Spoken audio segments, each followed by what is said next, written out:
Hi, Algebra 2. We're going to start our completing the square, solving solving quadratic equations by completing the square. First, we're going to do a little factoring warm up here. So what two numbers multiply to 9 and add up to -6? That would be -3 and x minus 3. -3 times -3 is +9. -3 minus 3 is -6. For the second one, we're going to have to do some divide and flatten. So 1 times 4 is 4. I'm looking for two numbers that multiply to 4, add up to -4. That would be -2 and -2. And then we can't just stop there. We've got to remember, we've got to go back and divide off this 4. So here, if you can reduce it, if it divides into a nice whole number, it would just be whatever that whole number is. If I can reduce that fraction, I want to reduce them before I slide them over, okay? So first reduce your fractions, and then if it doesn't make a whole number, then do your slide over. So this would be 2x minus 1, 2x minus 1. Otherwise, I end up with this weird coefficient out front that doesn't exactly work. It's not true. All right. And then for this one here, what two numbers multiply to 16, add up to 8? That would be +4 and +4. What do you notice about these guys? Well, Larry said, well, they factor into what we call perfect squares. There's two of these x minus 3, so I can write them as a perfect square. Here I could write it as 2x minus 1 squared. And here it would be x plus 4 squared. So that leads us to what these things are called. They're called perfect square trinomials. And this is a trinomial that can be factored into a perfect square. These are really important with what we're doing today. And what we're doing today is completing the square. So we need to understand how these perfect square trinomials work, because what we're doing today is trying to create perfect square trinomials where they don't really exist. So let's look at what we got going on here for problem number 1. We're trying to complete the square. If you notice, what are my two numbers that multiply to 7, add up to -2? Well, that's 1 plus 7, which would be 8. Or -1 minus 7, which is -8. It's not going to work. So what I'm going to do is I'm going to separate my x part from this number. I'm going to kind of kick that +7, to the curb. I'm going to leave room in here to add a number on, and since I'm adding a number inside here, I'm going to subtract the number on the outside. So what am I adding to make a perfect square? I'm going to take my middle term, -2, I'm going to divide it by 2, and then square it. Every single time we're going to take whatever the middle term is, divide it by 2, and then square it. -2 divided by 2 is -1. Squared would be +1. If I'm adding 1 here, then I need to subtract 1 on the outside. All right, let's get rid of this work. And now if I were to factor this, what are my two numbers that multiply to give me 1, add up to -2? That would be -1 and -1. -1 times -1 is +1, and then -1 minus 1 is -2. A Goomba noted, hey, that's the same thing as what we had inside our parentheses, right? -2 divided by 2. What was this equal to? The same thing that we put here, which is that -1. All right, outside of our parentheses here, 7 minus 1 is 6. And now we're back to just a squared equation that we can solve by square roots. So I move the 6 over, and I get x minus 1 squared is equal to -6. I get rid of the square, so I'm going to take the square root of both sides. I get x minus 1 over here. Over here I've got -1 times 2 times 3. Nobody's here. So remember, what's the square root of -1? Why, Miss Harris? The square root of -1 is I. So I've got plus or minus the square root of 6. Nothing can come out of jail. Only thing I have in here is 2 and 3, no buddies. But I can take out the -1 as I, and then I'm going to move this 1 over because I need to get x by itself. So x is 1 plus or minus the square root of 6 times I. Those are my two solutions. All right, looking at utri.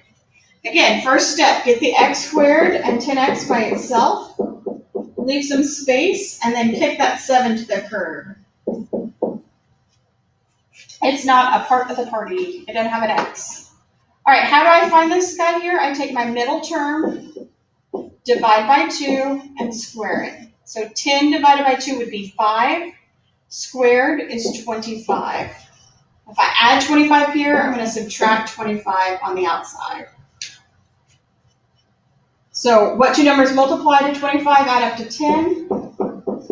That'd be 5 and 5. Again, that's 10 divided by 2 is my 5. On the outside, I've got negative 7 minus 25, that's negative 32.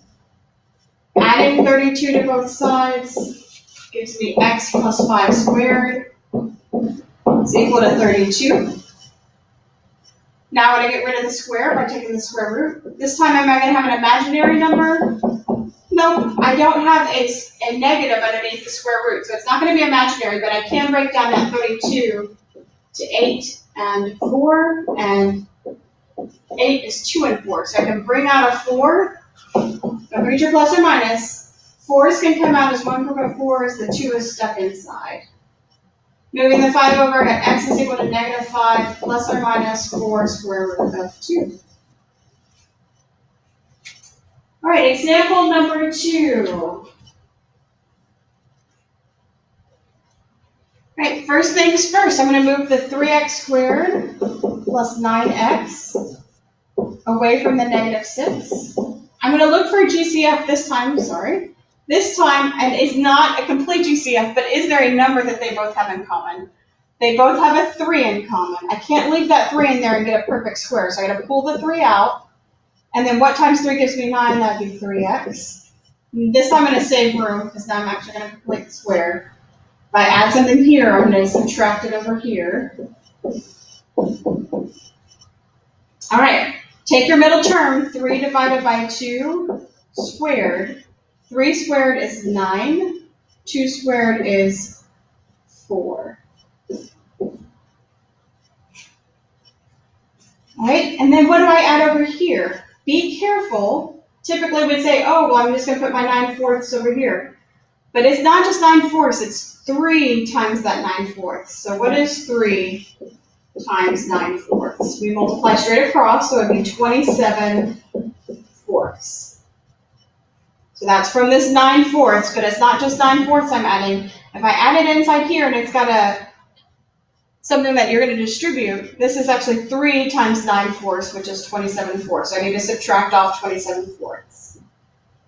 All right, and so now 3 is going to be on the outside. On the inside, I have x plus the middle guy divided by 2 squared. I have to do a little fraction math here. So what's my common denominator between those guys? Hopefully you said, well, this is 6 over 1.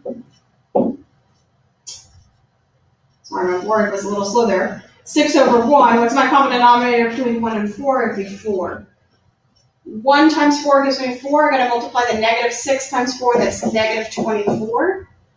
Minus 4 is 4. This is probably confusing you guys. And so I don't need to change the 27. Negative 24 minus 27 would be negative 51 fourths. Is equal to 0. So now we need to go and solve this guy. I'm going to move the 51 fourths over.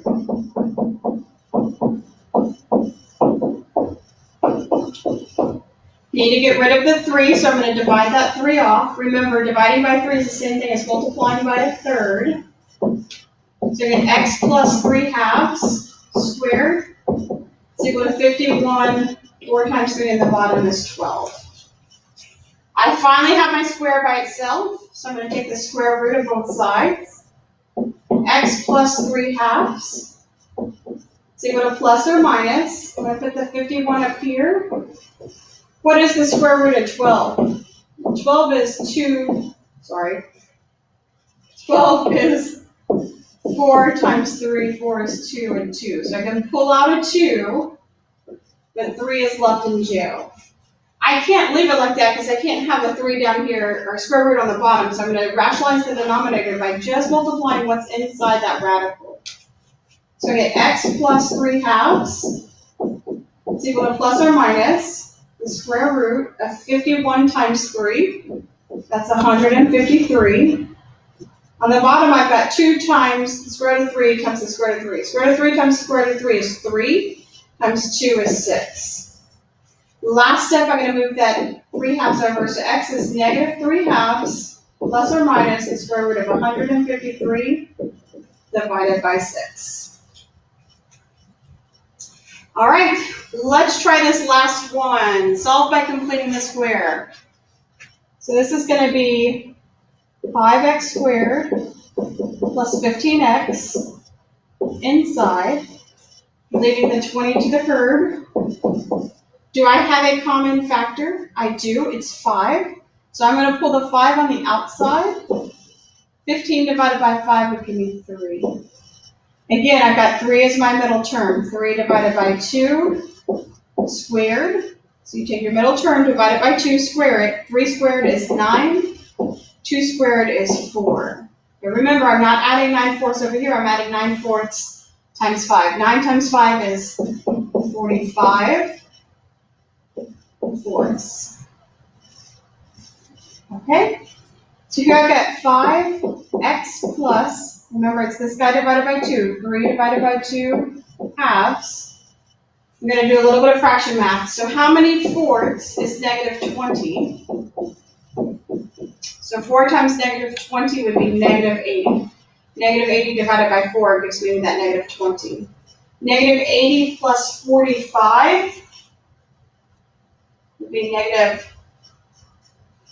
See, negative 80 plus 40 would be negative 40, plus another 5 would be negative 35. I feel like we did that wrong in class today. Could be wrong. All right, negative 80 plus 40 would be negative 40, plus another 5 would be negative 35. I think we said negative 55 in class today. It should have been negative 35. All right, we're going to move that guy to the other side.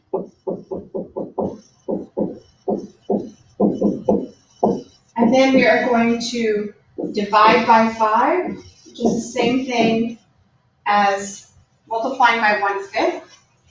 Here, this 5 and 35 would cancel. Like 5 goes into 35 7 times.